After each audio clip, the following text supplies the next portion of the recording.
What does God think? Do we even care? Really? Do we care what God thinks? Your teacher asks a question in class. You feel confident of your answer. I know this one. And you eagerly raise your hand and swing it wildly in the air. And the teacher calls on you. And you say your answer to his or her question with absolute assurance. I got this. Only to have the teacher shoot it down. Welcome to Peter's world.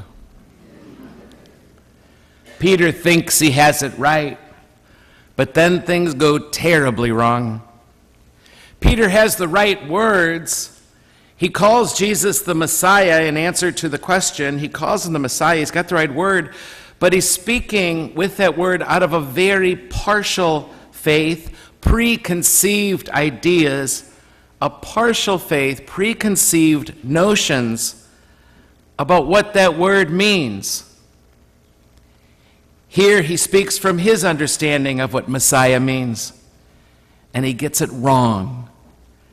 He gets it so wrong that Jesus turns on him within the hearing of the other disciples and with a savage criticism. Because Peter, he said, Peter, you're thinking like a human being instead of like God. He was thinking like a human being instead of like God. If you think about it, it's a bizarre criticism. How else would Peter think? After all, he's a human being. The point, my friends, is that there is a huge gap between the way we humans think and the way God thinks. As the prophet puts it, for my thoughts are not your thoughts, neither are your ways my ways, declares the Lord. As the heavens are higher than the earth, so are my ways higher than your ways, and my thoughts than your thoughts.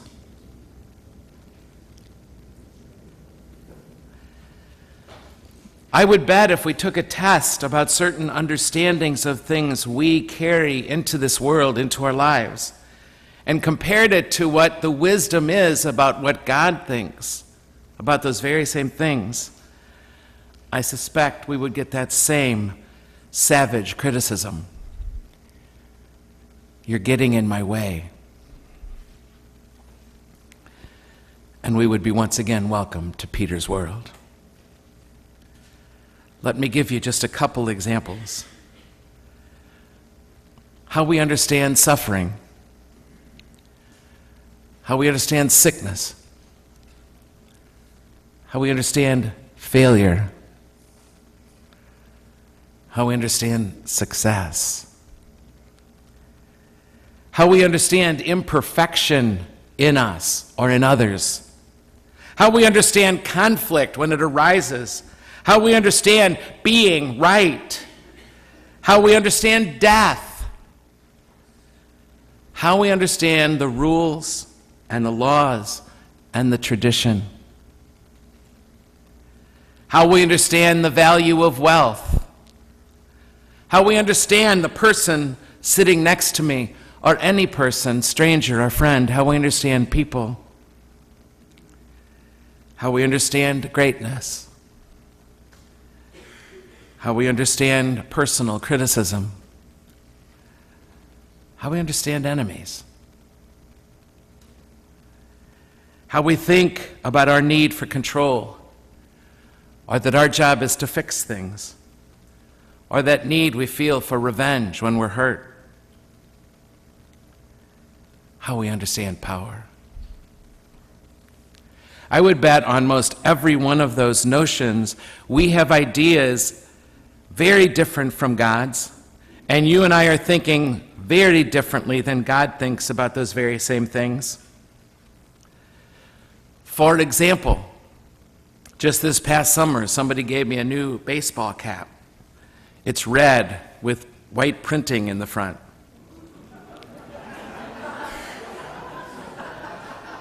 Yes, make America great again.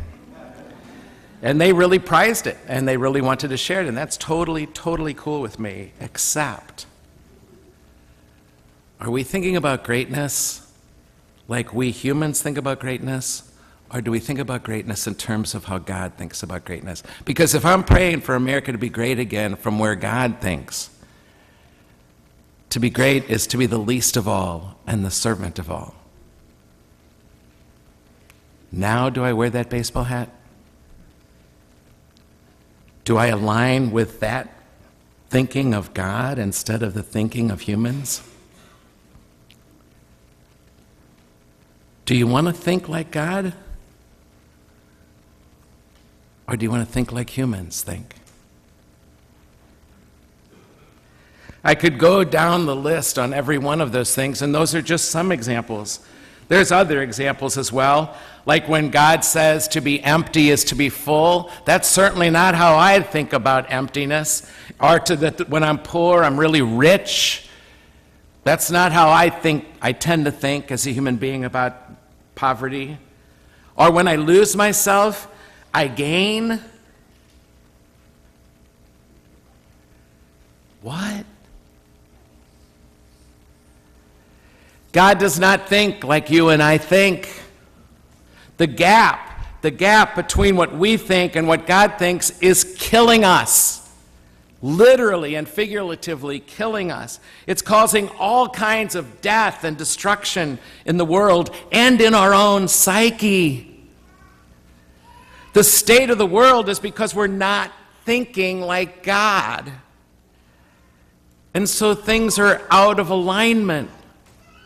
Things are not aligned with their original purpose, nor are we. And so we go off the rails, and things fall apart. There's so many times in my life where Jesus could say to me, Gary, get behind me. Get out of my way. You are thinking on a human level. You're not thinking like God thinks. Get out of the way, Gary. And God would have had every right to say that to me. Our challenge, my friends, is to close that gap between what we think and what God thinks, if we dare, or if we dare not. Because the stakes are enormous for the future of the world. Only when we start to think like God thinks will the world be saved. If you are somebody who even would want to think like God thinks instead of like humans think, you will begin to live at a whole new level of consciousness. You will be awake like never before. You will find the use of some words from your new understanding, thinking like God thinks. You'll find some words that people use jarring. You'll find yourself shaking your head going, I don't get it. That doesn't make sense to me anymore to talk like that. And you'll be wondering how you could have been asleep for so long to how we misuse those words. And when we misuse those words and don't think like God thinks, everything starts to fall apart. It really does. We can close the gap, you and I, but we have to want to. And we have to be ready and willing to do the work it will take to close this gap. The CSC tries to close this gap between how God thinks and we think by all kinds of things, all kinds of programming and social events, and through the sacraments. We're always trying to close this gap. Our availability in counsel and spiritual direction. It's meant to relearn, unlearn, and relearn things we thought were the way they were, and then we find out from where God lives that that's not. And as a matter of fact, it's getting in God's way. So we can close that gap by choosing to study, to read books about the Scriptures and what the Scriptures are truly about instead of what I always thought that meant. We can think about the sacraments and engaging in the celebration of the mysteries and how this, actually what we're doing here is closing that gap. We can talk about personal prayer and our encouragement to each other to be quiet, listen, pay attention, and ask God, what do you think about this?